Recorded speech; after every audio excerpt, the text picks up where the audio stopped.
And welcome back to Tim Tom Talks. I'm Tim in Australia. And I'm Dr. Tom in Los Angeles, California. And today we are talking about the influences on well-being. So take it away, Tim in Australia. And in case you're wondering, not only is this a trans-Pacific broadcast, it's also a bi-hemispheric broadcast. Do you like that one? Jumper, t-shirt. Yes, and we just got a double certification. We are now certified in the United States as an LGBT business and business enterprise by the NGLCC, and we are also certified as an MBE, which is Minority Business Enterprise, and an LGBT business enterprise by the state of California's California Public Utilities Commission. I was going to say, you're going to get that right.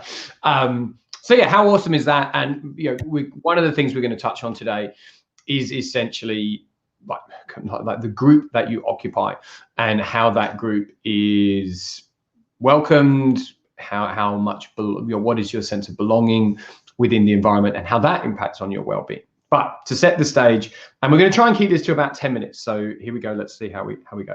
To set the stage, well-being is an ongoing topic. For us, we've been publishing resources and articles specifically about the link between well-being and the performance of leaders since 2017 at this point. So let's just call that 4 years.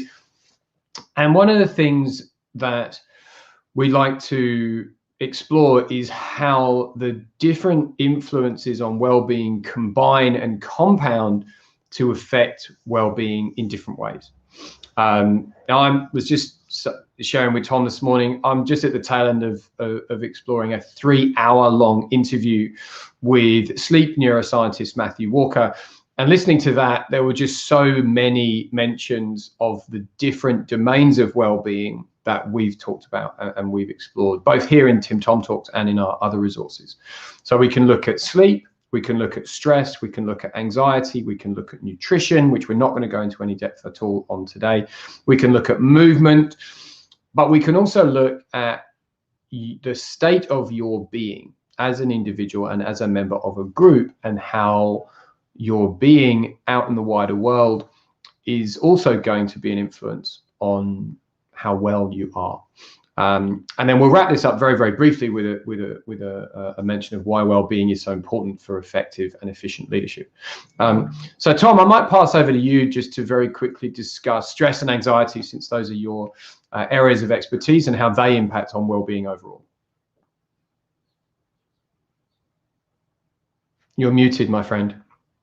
Oh yeah, as we all know, that stress has a huge impact on our overall well-being, but how we relate to our groups, and we happen to be, I've been working on our diversity and inclusion stuff a lot recently, and just the diversity numbers as it relates to both well-being and as it relates to stress are so unequal today, and are so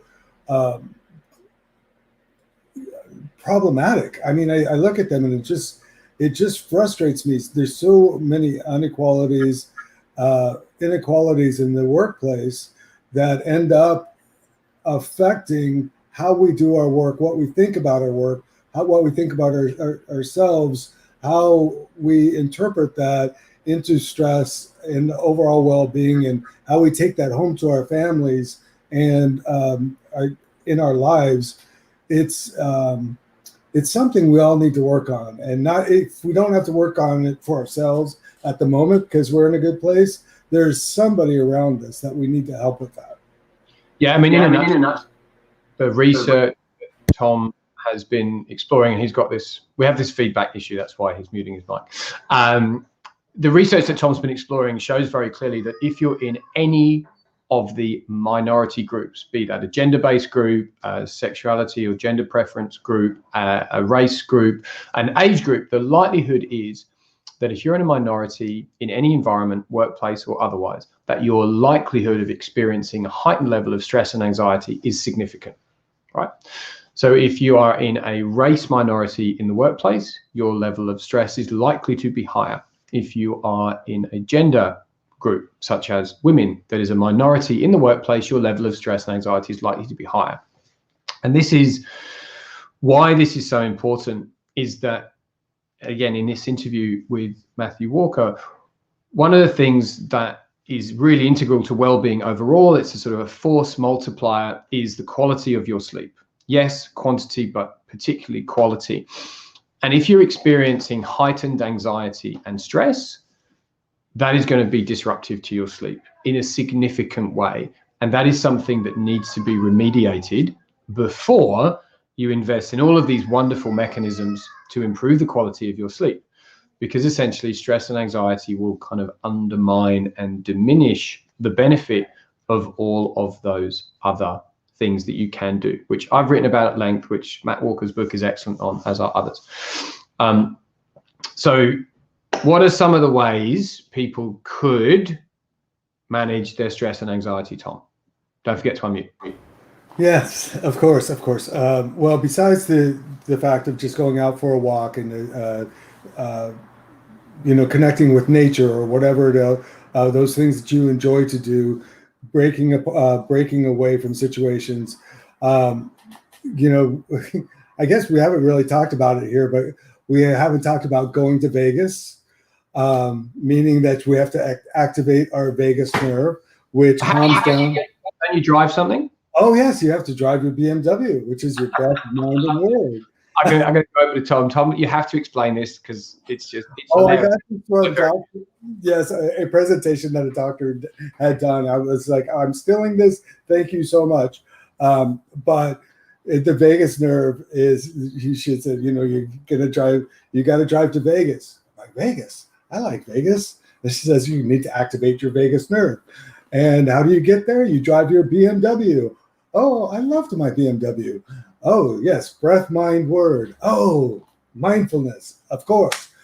But, it's more than mindfulness. It's more than meditation. It really is a practice in where you think of, I always say, like, think of your happy place, pick a word about your happy place, and think of everything about that word. So, for instance, beach.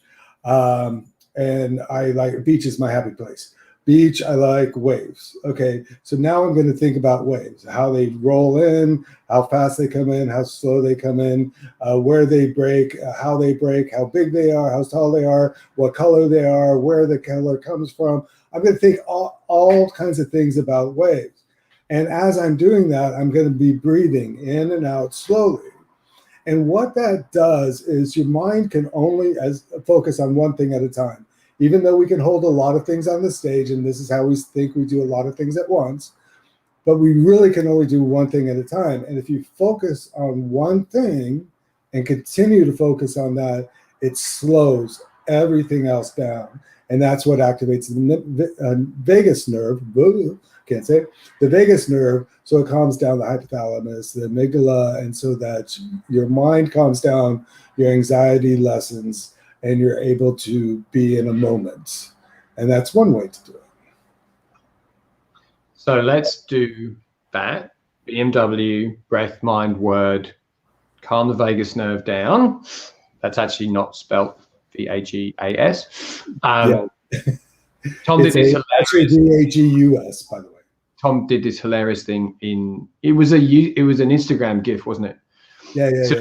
Welcome to Vegas sign and just change some of the wording. I was impressed anyway, mainly because I don't know how to do that. But yeah, so here's an easy exercise, BMW to calm Vegas. And then you can look at not watching hyper-stimulating TV programs right before you go to bed, not working on your laptop. Don't look at your phone before you go to bed.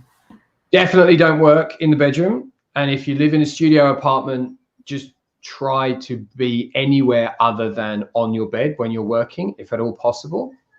These are all the things that creep in and undermine the quality of your sleep. as well as having a 3-year-old child coughing in your face, which I've been enjoying the last couple of weeks. You have to embrace these beautiful parenting moments as well. But moving.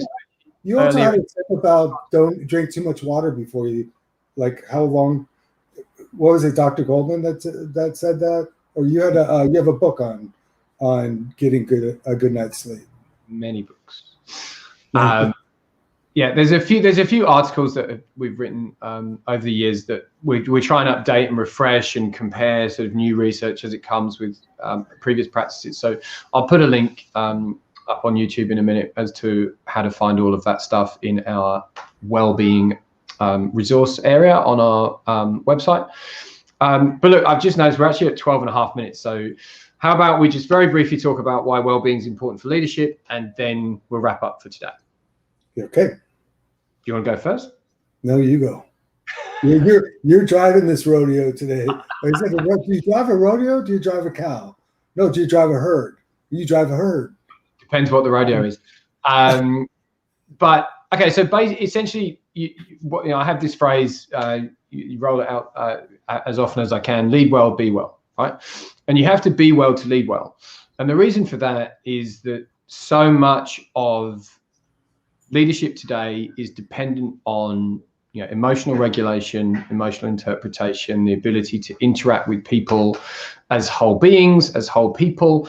And if you are tired, stressed, anxious, angry, any of those things that well-being practices can improve, then essentially your capability to be the best version of yourself and the best leader you can be will be diminished.